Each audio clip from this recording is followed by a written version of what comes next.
Hello friends, hi, this is Shrey Gandhi and welcome to today's session of stock पे चर्चा। जैसे कि मैंने मेरे ग्रुप पे, टेलीग्राम पे और फेसबुक पे सब पे डाला था कि मैं एक वीडियो जरूर बनाऊंगा ये मार्केट ट्रेंड को लेकर। ये मार्केट ट्रेंड जो चल रहा है, मार्केट में वोलेटिलिटी चल रही है, काफी लोगों को काफी टेंशन हो रही होगी, आई अंडरस्टैंड। तो ये क्या है, इसमें हमें कैसी स्ट्रैटेजी यूज करनी चाहिए, इस रिगार्डिंग में वीडियो जरूर बनाऊंगा। तो उसी के रिगार्डिंग आज हम डिस्कशन करेंगे। और वीडियो चालू करने से पहले अगर अभी तक आप मेरे टेलीग्राम चैनल, फेसबुक पे नहीं जुड़े हैं तो प्लीज जुड़ जाइए, लिंक डिस्क्रिप्शन में नीचे लिखा हुआ है। ताकि क्या है, मैं कुछ भी इंपॉर्टेंट अगर अपडेट डालता हूँ मार्केट रिलेटेड या कोई स्टॉक्स रिकमेंड करता हूँ तो इमीडिएटली मैं वहाँ पे रिकमेंड करता हूँ। तो आप अगर जुड़े हुए तो आप इमीडिएटली आप एक्सेस कर सकते हो, आपसे कोई इन्फॉर्मेशन मिस ना हो। साथ ही में अगर आपने मेरे यूट्यूब चैनल को अभी तक लाइक और सब्सक्राइब नहीं किया है तो प्लीज कर लीजिए, इससे मुझे काफी मोटिवेशन मिलता है और मुझे और भी वीडियोस करने के लिए प्रोत्साहन सा मिलता है कि मैं करूं। और भी लोगों के साथ शेयर कीजिए ताकि वो भी इनका बेनिफिट ले सके। तो शुरू करते हैं हम आज का ये video, market trend and strategies to be used in this market. तो सबसे पहले तो हम ये बात मैं आपको बता दूं कि एक वीडियो जो मेरा पहले था, उसमें मैंने आपको कहा था कि मार्केट जो बढ़ रहा था इतने टाइम से, उसका मेन रीजन था कि कंपनी मार्केट फंडामेंटल्स पे नहीं बढ़ रहा था, मार्केट बढ़ रहा था लिक्विडिटी के कारण। कि बहुत सारी गवर्नमेंट ने लिक्विडिटी इंफ्यूज करके रखी हुई थी, बहुत सारा पैसा इंफ्यूज करके रखा था, तो वो उसके कारण मार्केट बढ़ रहा था। जो और मार्केट उसके मतलब जो फंडामेंटल रीजन होता है, जो बेस होता है मार्केट का बढ़ने का, जो मेन रीजन होना चाहिए मार्केट का बढ़ने का, वो नहीं बढ़ रहा था बिकॉज ऑफ लिक्विडिटी बढ़ रहा था। तो वो अब लिक्विडिटी के अभी थोड़ा उसमें करेक्शन आया है मार्केट में, और इसके कारण ये गिर रहा है मार्केट। तो सबसे पहले तो हम ये समझ ले कि ये जो करेक्शन है, सबसे पहले तो ये बहुत लोग ये करेक्शन देखे अरे बाप रे फिर से मार्च वाली हालत आ गई, फिर से निफ्टी 7,000 पे आ जाएगा। ऐसा नहीं होगा। सबसे पहले हम ये समझ ले कि करेक्शन और क्रैश में फर्क क्या है। देखिए, करेक्शन आता है जब उसमें मार्केट थोड़ा सा गिरता है, बीच बीच में बढ़ता है, पर मेजोरिटी टाइम नीचे रहता है, तो उसे कहते हैं हम कि इसमें करेक्शन आया है मार्केट में। क्रैश मतलब होता है कि मार्केट आपको बिल्कुल मौका ही नहीं देता। मार्च में जैसा हुआ या 2008 में जो हुआ था फाइनेंशियल क्राइसिस, वैसा कुछ बड़ा हो जाता है, कोई बड़ी इवेंट आता है, उसमें जब मार्केट गिरता है उसे बोलते हैं क्रैश। ठीक है, और इसे जो अभी जो हो रहा है उसे बोलते हैं करेक्शन। इसमें वो मार्च की तरह एकदम धड़ाधड़ रोज 2000 पॉइंट मार्केट गिरेगा, ऐसा नहीं होगा। तो प्लीज वो आप बिल्कुल उसको और इसको कंपेयर मत कीजिए, ये वो अलग है और ये अलग है। ये करेक्शन है। इसमें ऐसे होगा कि मेजोरिटी टाइम मार्केट में करेक्शन आएगी, नीचे रहेंगे स्टॉक्स, बट बीच बीच में अप ट्रेंड भी आएगा, बीच बीच में थोड़ा सा पॉजिटिव एक दो आपको वीक में, मतलब ऐसे होगा कि वीक में 5 दिन होते हैं तो वीक में 2 दिन मार्केट ऊपर रहा और 3-4 दिन मार्केट नॉर्मली नीचे रहा। तो ये रहता है करेक्शन फेज में। ठीक है, तो ये करेक्शन है, ये क्रैश नहीं है। पहली बात तो हम ये समझ लें। अब दूसरी बात हमें ये समझनी है कि मार्केट में 3 ट्रेंड होते हैं: अप ट्रेंड, न्यूट्रल ट्रेंड और डाउन ट्रेंड। ठीक है, तो अब जो हम अब अब जिस ट्रेंड में है, हम डाउन ट्रेंड में आ चुके हैं, न्यूट्रल ट्रेंड से हम डाउन ट्रेंड में आ चुके हैं। मैंने ये अपडेट भी डाला था स्टॉक पे चर्चा के टेलीग्राम चैनल वगैरह पे कि अब आप डाउन ट्रेंड में आ चुके हैं। तो अब डाउन ट्रेंड, अप ट्रेंड और न्यूट्रल ट्रेंड में क्या होता है कि देखिए, अप ट्रेंड ऐसा होता है कि बेसिकली मार्केट का जो सेंटिमेंट होता है ना, वो पॉजिटिव होता है। ठीक है, सब सब कुछ बुलिश होता है, सब पॉजिटिव होता है। तो इसके कारण मार्केट में अप ट्रेंड होता है। तो जब मार्केट में अप ट्रेंड होता है तो most majority of time market बढ़ता है, पर बीच बीच में जब काफी बढ़ जाता है तो बीच बीच में थोड़ा सा करेक्शन आता है। ठीक है, तो वो करेक्शन को हम यूज करते हैं, हम उसमें और बाई करते हैं। और मार्केट नॉर्मली अप ट्रेंड में होता है तो हमें अच्छा खासा प्रॉफिट होता है, तो हम फिर हम अच्छा खासा प्रॉफिट हो गया, हम एग्जिट करते हैं। फिर आता है मार्केट में जब बहुत ज्यादा मार्केट हो जाए तो न्यूट्रल स्टैंड आता है, जहाँ पे मतलब इट इज ओके, उधर न्यूट्रल है मार्केट, ना ही अप ट्रेंड में है ना ही डाउन ट्रेंड में है, इट इज ओके। हमें उस टाइम हमें हमारी जो स्ट्रैटेजी होनी चाहिए वो होनी चाहिए कि हम अपनी जो पोजीशन जो हमने अप ट्रेंड में हम एग्रेसिवली बाय करते थे पहले, और जब मार्केट अप ट्रेंड में था उसको हमें थोड़ा सा कम कर देना चाहिए। हमें तब न्यूट्रल स्टैंड में भी बाय करना है, न्यूट्रल स्टैंड भी बाय करना है और उसमें भी बाय करना है, बट हमें थोड़ा सा क्वांटिटी कम कर देनी है क्योंकि अभी न्यूट्रल स्ट्रेंथ आ गया है, मतलब it is a warning signal के अब न्यूट्रल स्ट्रेंथ से अभी डाउन ट्रेंड की तरफ जाएगा। तो न्यूट्रल स्ट्रेंथ आता है तो मतलब ये वार्निंग होता है कि अप ट्रेंड खत्म हो चुका है। ठीक है, तो हमें हमारी ट्रेड थोड़ी सी कम कर देनी है, ये होता है न्यूट्रल स्ट्रेंथ। और अभी जो चल रहा है वो डाउन ट्रेंड, मतलब न्यूट्रल स्ट्रेंथ खत्म होने के बाद जो आता है तो वो आता है डाउन ट्रेंड, जब मार्केट में मेजोरिटी टाइम मार्केट नीचे रहेगा, ठीक है। और इसमें जो हमें स्ट्रेटेजी अपनानी है, बहुत लोग ये बोलते हैं जो अभी इसके बारे में, तो हाँ, बहुत लोग ये बोलते हैं कि अभी अभी तो मार्केट काफी गिर चुका है, अब हम और खरीद सकते हैं, अभी तो मार्केट 2 दिन इतना क्रैश हो गया, अभी तो हम खरीद ले, फिर वापस बढ़ेगा नहीं। देखिए, अप ट्रेंड रहा कम से कम 3-4 महीने। अप्रैल से शुरू हुआ था up trend, June July August, August I think मैंने अभी अभी थोड़ा टाइम पहले ही अगस्त में कुछ डाला था कि we are into neutral stand, और उसके बाद मैंने 3-4 महीने अप ट्रेंड रहा, फिर थोड़े टाइम के लिए न्यूट्रल रहा और अब डाउन ट्रेंड है। तो 4 महीने जब अप ट्रेंड आया, तभी तो किसी ने नहीं कहा अरे मार्केट बहुत बढ़ गया है, अब उसको करेक्ट होना चाहिए, तब तो सब खुश रहते। तो ऐसा होता है, डाउन ट्रेंड इतनी जल्दी खत्म नहीं होते। तो अभी ये डाउन ट्रेंड चल रहा है, इसमें आपको बीच बीच में ऊपर भी दिखेगा, आपको किसका मार्केट 2 दिन 300-400 पॉइंट ऊपर भी दिखेंगे आपको मार्केट, पर इसको गलती से भी ट्रेंड चेंज समझने की गलती मत करना। ये कोई ट्रेंड चेंज नहीं है, ये सिर्फ रिलीफ रैली बोलते हैं इसको, और इस रिलीफ रैली का इस्तेमाल कैसे करना है वो भी मैं अभी आपको आगे बताऊंगा, ठीक है। तो आप होप ये ट्रेंड ट्रेंड समझ गए। अप ट्रेंड मतलब जहाँ majority of the sentiment positive रहता है, तो एकदम बुलिश मार्केट रहता है, और उसमें बीच में करेक्शन आता है। जब मार्केट बहुत बढ़ जाएगा तो बीच में एक करेक्शन आ गया, 200 पॉइंट प्रॉफिट बुकिंग होती है, उसको बोलते हैं करेक्शन, वो अप ट्रेंड में होता है। न्यूट्रल स्टैंड में मार्केट जो स्टैंड रहता है वो एकदम न्यूट्रल रहता है, उसमें ना ही अप ट्रेंड रहता है ना ही डाउन ट्रेंड रहता है। मतलब हमें उस टाइम हमारी पोजीशन जैसे कम कर देनी है थोड़ी सी, और थोड़ा सा ही ट्रेड करना है अगर हम करते हैं तो। और जो डाउन ट्रेंड होता है उसी में उसमें हमें उसके पहले हमें majority of the position exit कर लेनी चाहिए थी। न्यूट्रल स्टैंड आता है तब से ही हमें थोड़ी थोड़ी पोजीशन एग्जिट कर लेनी चाहिए, ताकि डाउन ट्रेंड आए जब तो हम ज्यादा पोजीशन हमारे पास हो नहीं, हमारे पास 20, हाँ देखो ऐसा तो पॉसिबल नहीं होगा कि कोई हर किसी ने 100% पोर्टफोलियो अपना एग्जिट कर लिया होगा और अभी एकदम कैश में बैठा होगा, ऐसा तो पॉसिबल ही नहीं कि देखो मार्केट को कोई टाइम नहीं कर सकता, ठीक है।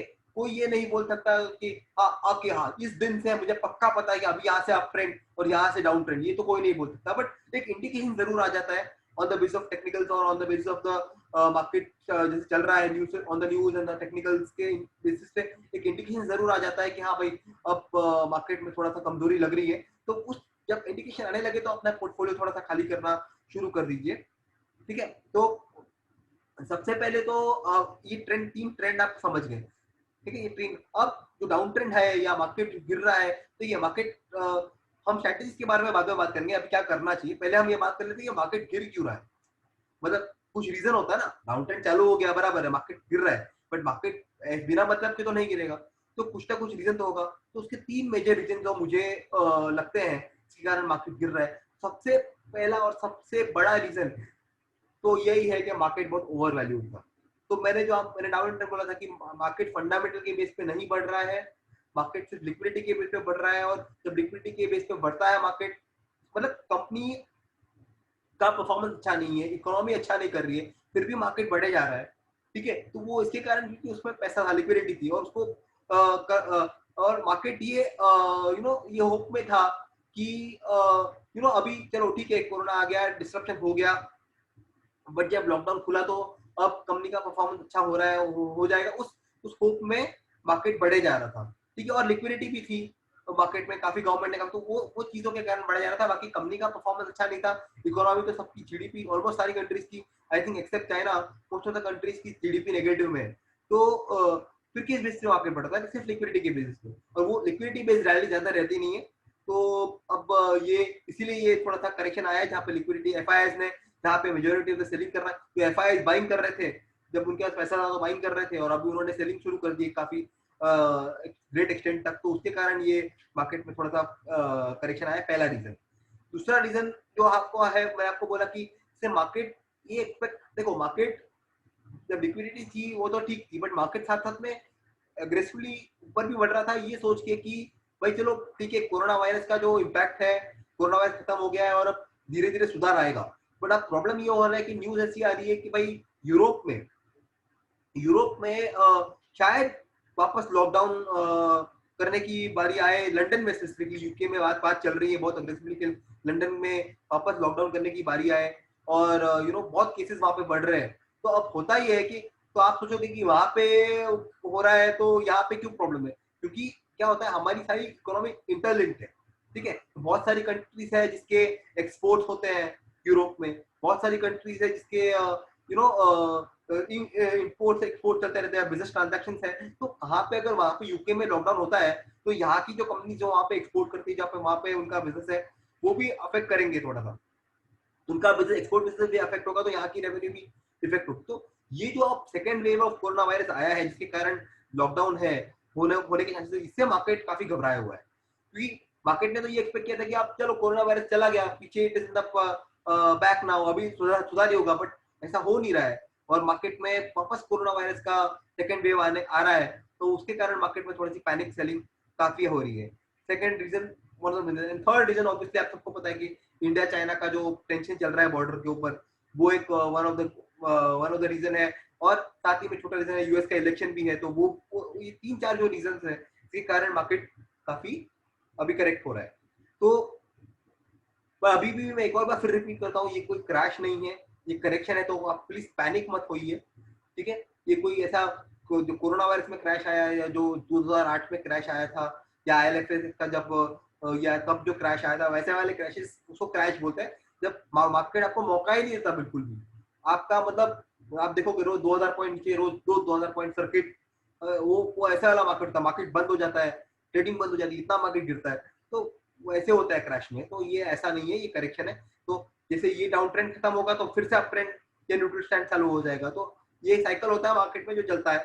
तो आइडियली तो जैसे है, आइडियली तो भाई जैसे हम अभी स्ट्रैटेजी की बात करें तो आइडियली होता है कि हम अप ट्रेंड में, अच्छा अप ट्रेंड जब होता है तब हमें जो स्ट्रैटेजी होती है वो बाय ऑन डिप्स होती है, ठीक है। बाय ऑन डिप्स मतलब क्या, नॉर्मली हमारे जैसे मैंने कहा कि अप ट्रेंड में मार्केट पॉजिटिव सेंटीमेंट में रहता है तो मोस्टली करता है। बट जब मार्केट बढ़ता है अप ट्रेंड में तो थोड़ा सा बीच में करेक्शन आता है। तो वो करेक्शन के टाइम हम बोलते हैं कि अच्छे फंडामेंटल स्ट्रॉन्ग स्टॉक सिलेक्ट कीजिए और आप रखिए। तो बाय ऑन डिप्स की स्ट्रैटेजी होती है, तो बहुत अच्छी स्ट्रैटेजी, तो एवरेजिंग करने में काम आती है। तो उससे ये होता है कि हम एवरेज कर पाते हैं और अच्छा खासा प्रॉफिट भी फिर हमें होता है, हमारी कॉस्ट कम हो जाती है। तो तब हम buy on dips strategy use करते हैं अप ट्रेंड में भी, और to some extent in the neutral stand also. But neutral stand जब आता है तब हमें ये ध्यान रखना है कि हमारा मेजोरिटी ऑफ द पोर्टफोलियो जो हमने अप ट्रेंड में खरीदा हुआ है उसको हम धीरे धीरे खाली करते जाए, ताकि डाउन ट्रेंड आने से पहले, अभी जीरो तो किसी का पोर्टफोलियो नहीं होता है, बट एटलीस्ट 10-20% रह जाए तो ठीक है, बट 70-80% हमारा खाली हो जाए पोर्टफोलियो। और 10-20% अगर हमारा पोर्टफोलियो रह गया जब डाउन ट्रेंड आए तो वो ठीक है, that is okay, that is normal. Because वो तो कोई कोई मार्केट का टॉप नहीं पकड़ पाता और कोई मार्केट का बॉटम नहीं पकड़ पाता, ओके। तो ये होता है न्यूट्रल स्टैंड की स्ट्रेटेजी, जहाँ पे हम वहां पे भी बायो डिप्स करते हैं बट पोजीशंस कम कर देते हैं, थोड़ी ट्रेड थोड़ी अग्रेसिवली थोड़ी सी कम कर देते हैं। अब जब लास्ट ट्रेंड है जो अभी चल रहा है डाउन ट्रेंड, इसी में हमें क्या करना है। अब सबसे पहले तो भाई जिन्होंने काफी हद तक पोर्टफोलियो अपना खत्म कर दिया है, जिसका 20% 30% जो है वो उनके पास काफी कैश है पड़ा हुआ हाथ में, जिन्होंने कैश रखा हुआ है उनके तो प्यारे न्यारे हो गए, उनके तो दिल भी very happy right now, okay. तो उनके लिए जो स्ट्रैटेजी होगी वो होगी कि भाई अच्छा उनको अगर आप बोलोगे अगर उनको बाई करना है तो वो कर सकते हैं, बट बहुत ही कम एडिशनल कैश है वो बहुत ही कम अभी बाई करना है। इनफैक्ट मैं तो कहूंगा कि आप बाई अभी ना ही करो तो बेटर है थोड़ा टाइम के लिए, जब मार्केट को थोड़ा सा क्रैश होने दो, जब आएगा मैं फिर आऊंगा कि हाँ भाई यहाँ से ट्रेंड चालू हो गया है, मैं आपको इन्फॉर्म करूंगा कि हाँ यहाँ से ट्रेंड वापस अप ट्रेंड में आ गया है, मार्केट अप ट्रेंड में आ गई है। एग्जैक्ट एकदम बॉटम तो नहीं पकड़ पाऊंगा बट थोड़ा सा आइडिया आएगा तब मैं आपको बताऊंगा जरूर कि आप मार्केट अप ट्रेंड में आ चुकी है।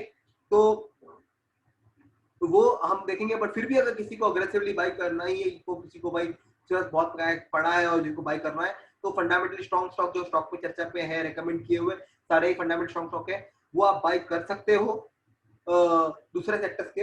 और पहले सबसे पहले जिसको बाई करना है, सबसे पहले तो आप ये समझ लीजिए कि सेक्टर्स कौन से अच्छे चल रहे हैं।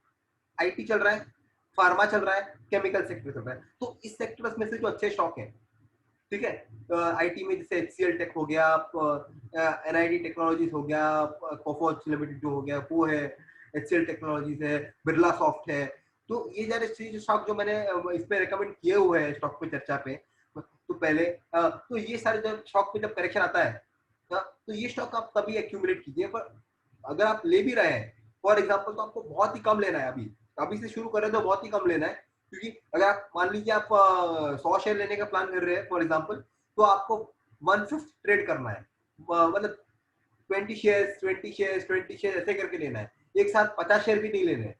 और क्योंकि क्या होगा ना डाउन ट्रेंड में, किसी दिन आपको कोई शेयर ऊपर लगेगा, किसी दिन कोई शेयर ऊपर लगेगा। तो मान लो फॉर एग्जांपल आज क्या बोलते हैं, अगर आज टाटा कंज्यूमर ऊपर गया तो आपको लगा रहा है टाटा कंज्यूमर जो ऊपर है, आज 60 ऊपर है, चलो आज ये अच्छा है मैं बाय करूं। कल आप देखोगे टाटा कंज्यूमर एकदम नीचे। तो बहुत डिफिकल्ट होता है डाउन ट्रेंड में वो स्टॉक पिक करना कि आज कल कौन सा ऊपर जाएगा। तो इसीलिए मैंने कहा कि भाई बहुत ही जो अग्रेसिव इन्वेस्टर्स नहीं है वो तो अभी थोड़ा सा दूरी रहिए बाइंग करने से, ठीक है। तो पर जो बहुत ही अग्रेसिव इन्वेस्टर है जिनके पास कैश है और जो लॉन्ग टर्म बहुत ही लॉन्ग टर्म व्यू रख सकते हैं मार्केट में, वो जरूर बाय कीजिए, बट थोड़ी कम क्वांटिटी में बाय कीजिए, ताकि जब एवरी कैश पे आए तो आप जो आपकी क्वांटिटी है उसका एवरेजिंग हो जाए आपका, और तो भी आपको लॉन्ग टर्म व्यू ही रखना पड़ेगा, ठीक है। तो इसमें हमें करना क्या है डाउन ट्रेंड में, डाउन ट्रेंड में हमें जो स्ट्रैटेजी यूज करनी है वो है बाय ऑन डिप्स नहीं होता है, वो होता है sell on rise. Sell on rise क्या होता है, मतलब जैसे मैंने कहा कि डाउन ट्रेंड मतलब वो ऐसा नहीं होगा कि रोज यहाँ से मार्केट नीचे ही गिरेगा, ठीक है। आप एक दो दिन देखोगे कि मार्केट 300-400 पॉइंट की रैली भी दे जाएगा, शायद नेक्स्ट वीक में शायद एक दो दिन, 2 या 3 दिन मार्केट एकदम ऊपर रहे। आप तो बोलोगे कि शेर ने तो कहा कि डाउन ट्रेंड है, और बट उसको बोलते हैं रिलीफ रैली। वो जब रिलीफ रैली आती है ना, वो रिलीफ रैली में आपको ये सॉरी आपको ये करना है कि जो पोजीशंस आपकी अटकी हुई है 20% वाली जो पोजीशंस अटकी हुई है, वो पोजीशंस को आपको ट्राई करना है कि आप उसमें से एग्जिट ले लें। थोड़ा सा भी प्रॉफिट आया उसमें अच्छा खासा, तो उसमें से आप एग्जिट लेके कैश हाथ में रखिए, ठीक है, ताकि आप बाय कर सकें। जो जो पोजीशन आपकी अटकी हुई है वो आप ट्राई कीजिए कि जब अप ट्रेंड आए और आपकी कॉस्ट से थोड़ा सा भी ऊपर आए तो अभी आप एग्जिट कर लीजिए।